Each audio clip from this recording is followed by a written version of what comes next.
Assalamualaikum warahmatullahi wabarakatuh. Pada periode ini kita akan membahas tentang marhalah tsaniyah atau periode kedua, yaitu sejarah syariat di masa Daulah Bani Umayyah. Sementara yang di marhalah ula sudah kita pelajari di pertemuan yang lalu, yaitu adalah marhalah fi asri khulafair rasyidin. Sekarang akan kita bahas tasyri' atau pensyariatan Islam di masa Daulah Bani Umayyah. Tabda'u hadhil marhalah min dauril bina wal kaman bitawalil umawiyyin lil khilafah ba'da istishhadi Imam Ali radhiyallahu anhu. Jadi masa atau periode daurul bina wal kamal di masa Umayyin ini adalah berlangsung saat Bani Umayyah itu menguasai khilafah dan setelah meninggalnya Imam Ali radhiyallahu anhu, yaitu pada tahun 41 Hijriah, dan habis di awal abad kedua setelah kurban nihayatid daulah al-Umayyah atau mendekati berakhirnya masa kekhilafahan Daulah Bani Umayyah, yaitu tahun 132 Hijriah. Nah, jadi pada masa ini atau periode ini terdapat banyak sekali kejadian-kejadian dan perkembangan. Dua, juga banyak terjadi ikhtilaf-ikhtilaf dalam bidang fikih dan permasalahan-permasalahan siyasiyah atau permasalahan-permasalahan politik, gitu kan. Pada masa ini atau pada periode ini itu Muslim itu terbagi secara politik menjadi 3 kelompok. Jadi umat Islam di masa ini itu terbagi menjadi 3 kelompok. Kelompok yang pertama adalah Syiah. Siapa itu Syiah? Yaitu adalah orang-orang yang ta'assub kepada Ali radhiyallahu anhu. Dan mereka itu melihat bahwasanya khilafah atau khalifah, jabatan khalifah hanya terbatas untuk keluarga Nabi saja. Nah, ini kan. Fa'amara al-khilafah indahum kana yaqumu alal warathah. Menurut Syiah ini, khilafah atau jabatan khalifah itu harus berdasarkan warisan dari Nabi SAW dan harus diwariskan kepada keluarganya. Dalam hal ini adalah menurut Syiah, kekhilafan itu harus diwariskan kepada Imam Ali radhiyallahu anhu. Itu kelompok yang pertama. Kelompok yang kedua adalah Khawarij. Khawarij ini siapa? Mereka yang putus asa atau mereka yang sangat kecewa karena Ali waktu itu menerima tahkim atau arbitrase bersama dengan Muawiyah saat terjadi perang Siffin. Jadi saat terjadi perang Siffin itu Ali dengan Muawiyah itu perang. Kemudian karena perang, Muawiyah ngadakan tahkim. Sementara Ali menerima tahkim tersebut dan akhirnya Ali kalah. Nah, Khawarij ini kecewa akan hal itu. Padahal Ali mau menang. Lah kok mau-maunya menerima tahkim bersama Muawiyah? Toh akhirnya juga kalah kan Ali kan. Padahal kalau kamu Ali, misalkan kamu nggak ngikut tahkim, pasti kamu akan menang. Gara-gara Ali ikut tahkim, Ali jadi kalah. Nah, Khawarij ini kecewa terhadap keputusan Ali. Nah, itu kan. Kemudian para Khawarij ini mengkafirkan Ali, sebagaimana para Khawarij itu juga mengkafirkan Muawiyah. Dan sebagian besar dari mereka berpendapat bahwasanya kekhilafahan itu bisa dipegang oleh siapapun dan nggak harus dari suku Quraisy atau dari orang Arab. Jadi kalau menurut Syiah ini ya, khilafah harus dipegang oleh keluarga Nabi dan harus berdasarkan warisan dari Nabi Muhammad SAW. Itu menurut Syiah. Sementara kalau menurut Khawarij, siapa saja bisa menjadi khalifah, bahkan nggak harus orang Arab dan nggak harus orang Quraisy. Nah, ini menurut Khawarij. Nah, sekarang yang firqah ketiga adalah Jumhurul Muslimin. Siapa itu Jumhurul Muslimin? Mereka yang posisi mereka itu berada di tengah-tengah, nggak membela Ali, nggak membela Muawiyah. Nah, ini kan menurut Jumhurul Muslimin itu bahwa mereka tidak nggak memihak dua-duanya. Namun meskipun begitu, para Jumhurul Muslimin ini berpendapat bahwasanya khalifah itu harus dari suku Quraisy. Nah, gitu kan. Dan juga pemilihannya itu harus di hadapan Jumhurul Muslimin dengan cara bai'ah. Kita ulangi sebentar. Jadi di masa ini umat Islam terbagi menjadi 3. Yang pertama Syiah, yaitu berpendapat bahwasanya kekhilafahan harus berdasarkan dari keluarga Nabi. Kemudian Khawarij berpendapat bahwasanya khilafah itu boleh dipegang siapa saja, bahkan non Arab pun bisa memegang menjadi khalifah. Sementara kalau jumhurul muslimin, mereka nggak memihak Ali juga nggak memihak Muawiyah, tapi berpendapat bahwasanya khalifah harus dari suku Quraisy, tetapi pemilihannya harus di hadapan jumhurul muslimin dengan cara baiat itu. Jadi di masa ini terbagi menjadi 3 golongan besar karena perpecahan politik. Sekarang kita masuk kepada pengertian dari tabi'in.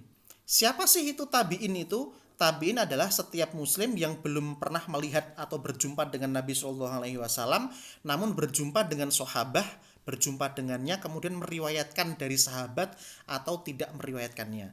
Jadi tabi'in di sini maksudnya adalah dia hidup di masa sahabat, tetapi tidak hidup di masa Nabi Muhammad Shallallahu Alaihi Wasallam. Itu adalah tabi'in. Kemudian kita lanjut lagi, langsung saja. Nah ini sekarang al-inqisam as-siyasi wa ta'addudul ittijahat al-fikriyah. Terbaginya politik atau terbaginya pandangan politik dan terbaginya atau banyaknya pandangan-pandangan pemikiran. Sudah kita sepakati tadi dan sudah kita bahas tadi. Ada 3 kelompok utama di masa periode Bani Umayyah ini. Yang pertama adalah Khawarij, kemudian Syiah, yang ketiga adalah Jumhurul Muslimin yang sudah kita kupas sebelumnya ini. Nah sekarang ini Khawarij. Khawarij ini siapa? Sudah saya jelaskan tadi, juga sudah kita jelaskan Khawarij itu siapa. Nah ini sekarang, walaqad kana li hadhihi ta'ifah jumlah minal mabadi' wa ta'alim. Khawarij itu memiliki beberapa prinsip dan ajaran-ajaran. Yang terpenting diantaranya adalah menurut Khawarij ini kan, ja'alahum al-khilafah haqqan likulli muslim. Siapa saja berhak menjadi khalifah. Tidak terbatas dari suatu suku. Nah ini kan. Atau enggak terbatas dari keluarga Nabi Muhammad SAW. Atau enggak terbatas dari suku Quraisy. Enggak terbatas dari Arab. Jadi menurut Khawarij, siapa saja bisa menjadi khalifah asalkan dia muslim gitu loh. Enggak harus Quraisy, enggak harus Arab, enggak harus dari keluarga Nabi. Nah itu. Kemudian yang kedua, ajaran Khawarij yang kedua atau prinsip-prinsip Khawarij yang kedua adalah Khawarij itu mengingkari adanya qiyas. Jadi qiyas itu diingkari oleh Khawarij. Kemudian yang ketiga, mereka juga mengingkari adanya ijma. Itu Khawarij mengingkari adanya ijma. Jadi Khawarij tidak menganggap ijma sebagai dasar hukum. Yang kedua adalah Syiah. Sudah kita bahas tadi siapa itu Syiah dan sudah kita bahas. Syiah itu terbagi menjadi banyak kelompok, tapi yang paling terkenal itu ada 3. Syiah yang pertama adalah Syiah Zaidiyah. Syiah yang kedua adalah Syiah Imamiyah Itsna Asyariyah. Kemudian Syiah yang ketiga adalah Syiah Ismailiyah. Ada banyak firqah, tapi yang paling terkenal adalah 3 ini. Nah, Syiah juga memiliki banyak pandangan-pandangan fikih yang berbeda pendapat, bahkan menyelisihi jumhurul muslimin. Pandangan-pandangan fikih itu diantaranya adalah, pertama, Syiah itu membolehkan nikah mut'ah. Nikah mut'ah itu kawin kontrak. Kawin kontrak itu nikah dalam waktu yang ditentukan di awal. Misalkan saya menikahi kamu ya saya nikahi kamu tapi hanya semalam. Nah itu menurut orang Syiah boleh, menurut orang Syiah. Kemudian habis itu yang kedua,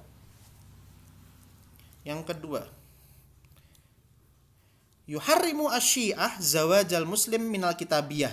Syiah itu mengharamkan muslim menikahi ahli kitab. Kalau menurut jumhurul muslimin kan boleh. Muslim laki-laki menikahi wanita ahli kitab boleh, tapi menurut Syiah enggak boleh, itu enggak membolehkan. Kemudian berikutnya, Syiah itu memang menerima sunnah, tetapi sunnah yang bisa diterima oleh Syiah itu adalah hanya yang diriwayatkan dari Ahlul Bait dan juga Syiah-Syiahnya. Jadi Syiah memang menerima sunnah atau menerima hadis, tapi hadis yang diterima oleh Syiah itu hanyalah yang berasal dari Ahlul Bait. Kemudian berikutnya, Syiah juga menolak qiyas. Itu yang ketiga prinsip ajaran Syiah. Sekarang akan kita bahas jumhurul muslimin. Siapa itu jumhurul muslimin? Sudah kita bahas tadi jumhurul muslimin. Yang menjadi pembahasan di sini adalah jumhurul muslimin terbagi menjadi 2. Jadi jumhurul muslimin dalam mengistimbat hukum atau dalam menentukan sebuah hukum, jumhurul muslimin itu memiliki dua kelompok. Ada dua kelompok jumhurul muslimin. Kelompok pertama mereka yang thoriqul wukuf inda dzawahiril nusus, sangat tekstualis. Tekstualis. Ini jumhurul muslimin yang pertama. Kelompok jumhurul muslimin pertama itu dalam menafsirkan ayat-ayat atau dalam memahami hadis Nabi itu sangat tekstualis sekali. Yang kedua adalah dengan cara membahas adanya ilah dan hikmah dalam tasyri' Islam. Hikmah dan juga ilal wal hikmah. Nah, sekarang yang menjadi pembahasan adalah gini. Apa sih itu ilah? Apa sih itu hikmah? Akan kita bahas sendiri sebentar, saya tunjukkan. Apa sih sebenarnya yang dimaksud dengan ilah dan apa yang dimaksud dengan hikmah? Jadi gini. Ilah itu yang ada atau tidaknya mempengaruhi ada atau tidaknya hukum. Misalkan di sini ada gelas. Ini isinya cairan. Cairan ini isinya adalah ya cairan lah. Ilah itu memabukkan. Nah, memabukkan ini namanya ilah. Jika memabukkan ini ada dalam minuman ini, maka minuman ini jadi haram. Tapi jika memabukkan di sini tidak ada di dalam minuman ini, maka minuman ini jadi halal. Itu adalah ilah yang ada atau tidaknya mempengaruhi ada atau tidaknya hukum. Kalau memabukkan ada maka haram, kalau memabukkan tidak ada maka halal. Itu contoh daripada ilah. Sekarang apa sih yang dimaksud dengan hikmah? Hikmah itu gini, Hikmah itu gini, sebentar. Misalkan ini sholat. Hikmahnya sholat adalah ingat kepada Allah. Ingat kepada Allah ini hikmah. Yang dimana jika ada atau tidak ada di dalam sholat ini, entah kamu ingat kepada Allah atau enggak ingat kepada Allah, tetap sholat ini tetap wajib. Tidak mempengaruhi ada atau tidaknya hukum. Itu kalau hikmah. Jadi kalau ilah itu ada atau tidaknya mempengaruhi ada atau tidaknya hukum. Kalau minuman ada mabuk ya minuman itu haram. Kalau minuman itu nggak ada mabuk maka minuman itu halal gitu. Tapi kalau hikmah ada atau tidaknya tidak mempengaruhi ada atau tidaknya hukum. Sholat hikmahnya ingat Allah. Apakah ketika saya ingat Allah maka saya nggak wajib sholat? Ya enggak juga. Tetap wajib karena ingat Allah atau nggak ingat Allah kamu tetap wajib sholat. Karena ingat Allah ini bukan ilah tapi hikmah. Oke, itu sekarang kita kembali kepada yang tadi. Oke, jadi yang kedua ini adalah mereka menggunakan ro'yun atau mereka mencari ilah dan hikmah. Ketika ditemukan ilah dan hikmahnya maka mereka bisa menentukan istimbat sendiri. Ini adalah jumhurul muslimin jenis kedua. Jadi jumhurul muslimin jenis pertama itu adalah sangat tekstualis sekali. Kalau sekarang itu ya mungkin ya saudara-saudara kita Wahabi itu. Kemudian yang kedua adalah mereka yang tidak tekstualis atau mencari permasalahan dari ilah dan hikmahnya. Ini jumhurul muslimin dibagi menjadi dua. Nah sekarang di masa ini kegiatan fikih itu benar-benar bertambah dan berkembang sangat luas. Tamayyaza hadzal asr bi kathratil ulama al-muftin. Di masa ini atau di periode ini banyak sekali muncul ulama-ulama mufti gitu kan. Sebagaimana munculnya permasalahan-permasalahan baru yang dihadapi oleh para fuqaha dan juga banyak terjadi perbedaan pendapat dalam fikih yang dimana seluruh kejadian ini menambah kegiatan fikih atau kegiatan fikih menjadi sangat sibuk sekali, menjadi sangat berkembang. Nah sekarang waqad kana tafarruq waqad kana li hadzal nasyat al-fiqhi al-kabir asbab adidah. Mengapa terjadi banyak kegiatan fikih? Mengapa fikih itu berkembang banget di masa periode ini? Ini ada 4 sebab. Fikih menjadi sangat berkembang di periode ini karena ada 4 sebab. Sebab yang pertama karena sahabat itu terpencar-pencar ke berbagai negara. Yang kedua adalah banyaknya periwayatan hadis. Meriwayatkan hadis menjadi sesuatu yang sangat populer di periode ini. Yang nomor 3 adalah banyaknya orang-orang non-Arab yang menjadi ulama. Jadi mawali itu adalah orang-orang Islam non-Arab menjadi ulama. Kenapa para mawali ini menjadi ulama dan bisa memajukan fikih akan kita bahas nanti. Kemudian munculnya sekolah-sekolah fikih. Jadi keempat hal ini merupakan sebab yang dimana kegiatan fikih atau perkembangan fikih ini menjadi begitu sangat berkembang pesat. Nah ini kan. Sekarang akan kita bahas satu persatu. Yang pertama adalah terpencarnya para sahabat di berbagai belahan dunia Islam. Umar bin Khattab radhiyallahu anhu itu melarang para sahabat untuk keluar Madinah. Mengapa? Pada zamannya Umar bin Khattab melarang para sahabat keluar Madinah karena mereka dibutuhkan untuk mengadakan ijma bila terjadi permasalahan. Nah, itu di zamannya siapa? Di zamannya Umar bin Khattab. Sebentar, kemudian mana sampai mana ini? Sebentar. Sebentar, lupa saya nih. Mana ini?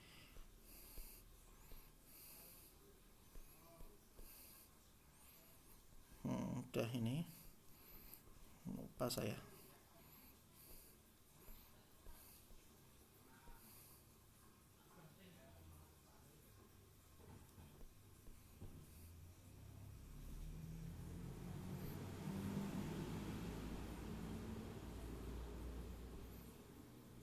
Nah ini kemudian waqad istamar al-hal ala hadzal wad hatta an-nisf ats-tsani min khilafati Utsman radhiyallahu anhu.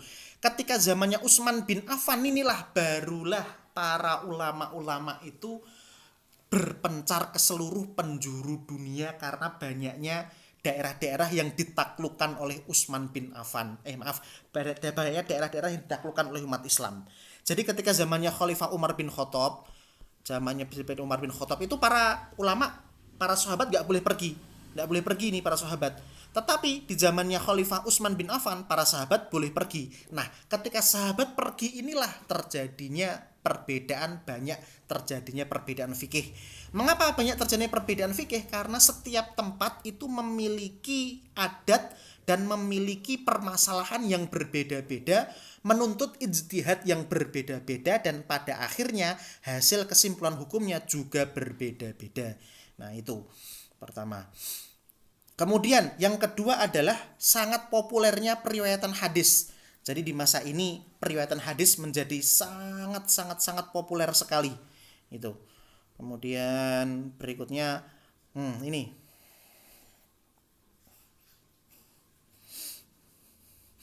Mengapa sih? Amma fid daur at-tasyri' ats-tsalits asrut tabi'in qad ikhtalafa al-hal fi asri sahabah haitsu asbahat al-hajah tad'u ila kathratir riwayat al-asbab taliyah. Di masa ini atau di masa Daulah Bani Umayyah itu terjadi perbedaan dengan masa sahabat atau masa Khulafaur Rasyidin yang dimana di masa ini membutuhkan banyak sekali periwayatan hadis. Mengapa terjadi butuh banyak periwayatan hadis di masa Daulah Bani Umayyah? Yang pertama adalah ittisa'ur ruqatud daulah Islamiyah, karena sangat luas. Wilayah Islam sudah terpencar sangat luas, tidak hanya di Mekah dan Madinah saja. Kemudian yang kedua adalah kanatil amsor mutabaidah. Di antara daerah wilayah kekuasaan Islam itu yang ditaklukkan itu juga terpencar dengan jarak yang sangat jauh. Nah, itu. Kemudian berikutnya adalah yang ketiga adalah ini. Kitab Allah itu sudah sempurna, maka ketika kitab Allah sudah sempurna, maka membutuhkan sumber lain yaitu dengan cara periwayatan hadis. Nah, itu yang ketiga. Kemudian habis itu sudah. Nah, sekarang ada permasalahan ini. Karena banyaknya periwayatan hadis, itu banyak pula terjadi pemalsuan hadis atau wad'ul ahadis. Wad'ul ahadis itu adalah periwayatan hadis. Jadi di atas tadi kita sebutkan bahwasanya di zaman khilafah Bani Umayyah ini terjadi butuh meriwayatkan banyak hadis. Efek sampingnya apa? Karena banyaknya yang meriwayatkan hadis, maka terjadi banyak pula pemalsuan hadis. Mengapa sih terjadi pemalsuan hadis? Ada beberapa sebab. Sebab pertama adalah adanya permusuhan masalah agama. Jadi nggak semua orang itu suka Islam. Mereka yang nggak suka Islam akhirnya berasal dari agama lain atau dari syariat lain memalsukan hadis. Ini adalah sebab yang pertama, adanya permusuhan agama, menimbulkan adanya pemalsuan hadis. Yang kedua adalah karena adanya ta'assub madhab. Orang saking ta'assub banget sama madhab akhirnya sampai mengunggulkan madhabnya, membuat hadis palsu yang dimana hadis tersebut mengunggulkan madhabnya itu. Kemudian yang ketiga adalah lugunya beberapa orang solihin. Jadi orang-orang yang soleh ini sangat lugu. Orang-orang yang soleh ini mereka itu menganjurkan kepada orang-orang untuk melakukan hal-hal yang menurut kita itu sebenarnya pekerjaannya sedikit, tapi menurut orang soleh ini menimbulkan banyak pahala, sehingga banyaklah hadis-hadis fadhil amal yang palsu, yang dimana hadis ini diciptakan justru oleh orang-orang soleh untuk memotivasi orang berbuat baik. Nah ini itu salah satu sebabnya. Kemudian yang keempat adalah berlebihannya beberapa kaum dalam menolak hukum sampai dia itu tidak menerima kecuali dengan wahyu. Itu sebab-sebab berikutnya, sebab-sebab yang lain. Oke, sekarang adalah nomor 3, zuhur ulama mawali. Tadi kita sebutkan bahwasanya ulama mawali. Siapa sih ulama mawali itu? Ulama mawali itu adalah ini, man aslama ala aidil arab wala jumlatin fi bil mawali huna kullun man aslama min ghairi arab. Siapa saja yang masuk Islam tapi dia bukan dari kalangan orang Arab, maka itu disebut dengan mawali. Nah ini kan disebut dengan mawali. Mengapa sih mawali itu membawa banyak perubahan dan membawa banyak maslahat di bidang ilmu fikih? Yang pertama, karena mawali itu sudah sangat berperadaban. Mereka itu tinggal di negara-negara yang dimana negara tersebut itu sangat beradab, secara peradaban sangat maju dibandingkan dengan Mekah dan Madinah. Itu.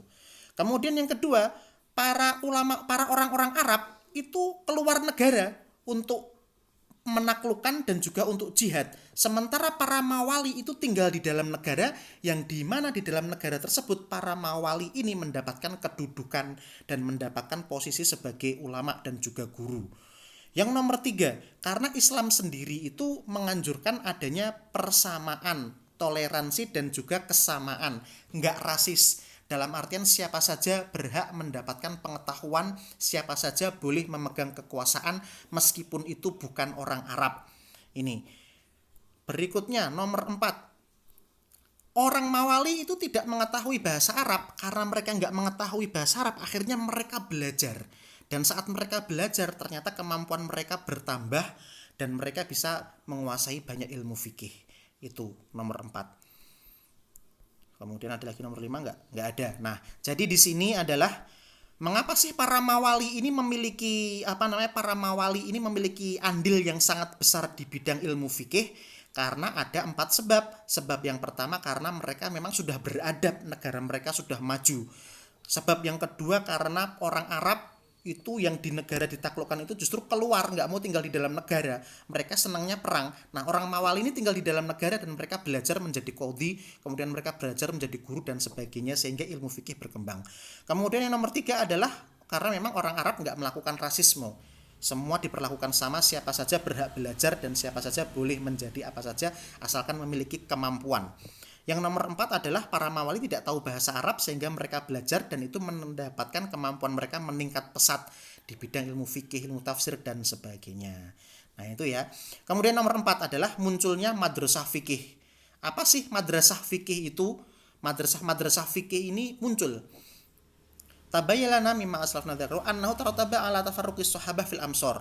Para sahabat itu berpencar di berbagai penjuru dunia. Nah, itu kan. Dan juga mereka berbeda-beda dalam memahami sunnah Nabi. Nah, ternyata di saat para sahabat ini berkembang, berpencar di seluruh penjuru dunia, mereka menghadapi berbagai banyak masalah yang berbeda-beda pula. Masalah di Mesir beda dengan masalah yang ada di Madinah.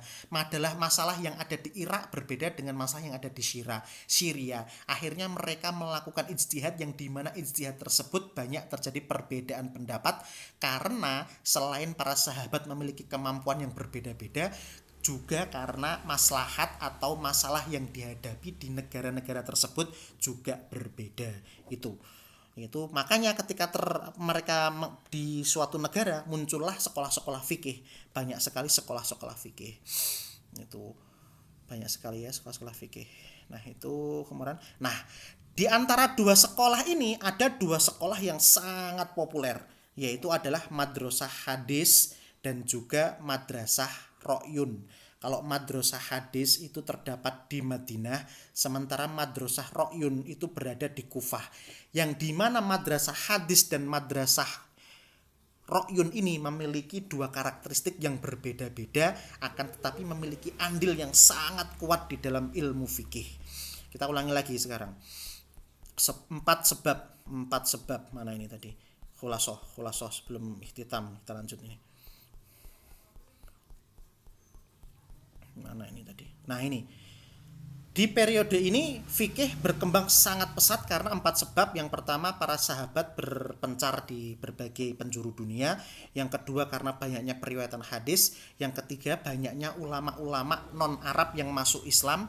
Yang keempat, munculnya madrasah-madrasah fikih, yang dimana keempat hal ini kita jelaskan tadi sebelum ini. Oke, itu ya.